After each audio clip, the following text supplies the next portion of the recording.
শীতে কাঁপছে দেশের বিস্তীর্ণ জনপদের মানুষ।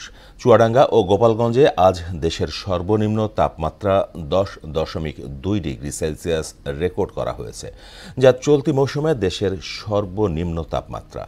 হালকা কুয়াশার সঙ্গে হিমশীতল বাতাসে মানুষের জীবনযাত্রায় নেমে এসেছে সীমাহীন দুর্ভোগ। এতে বেশি বিপাকে পড়েছেন খেটে খাওয়া মানুষেরা। সাইফ জাহান ও মাসুদ পারভেজের তথ্যে আরও জানাচ্ছেন আফরিন পপি।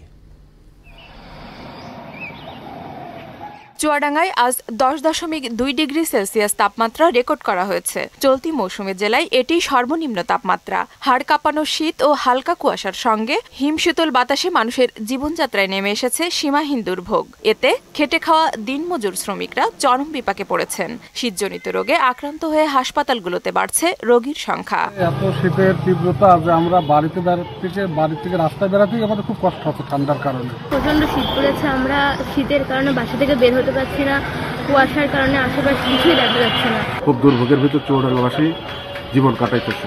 গোপালগঞ্জেও ঘন কুয়াশা আর হিমেল হাওয়ায় বেড়েছে শীতের তীব্রতা। সকাল থেকে সূর্যের মুখ দেখা যায়নি, রয়েছে ঘন কুয়াশাও। জরুরি প্রয়োজন ছাড়া ঘর থেকে বের হচ্ছেন না মানুষ।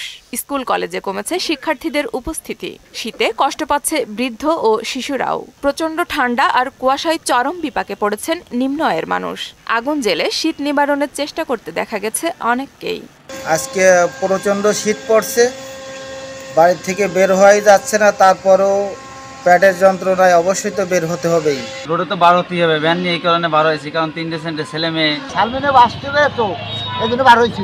আবহাওয়া অধিদপ্তর বলছে আগামী 2-3 দিনেও তাপমাত্রা আরো কমতে পারে। আগামী 3 দিনের পূর্বাভাসে অস্থায়ীভাবে আংশিক মেঘলা আকাশ সহ সারা দেশে আবহাওয়া প্রধানত শুষ্ক থাকতে পারে এবং দিন ও রাতের তাপমাত্রা সামান্য হ্রাস পেতে পারে।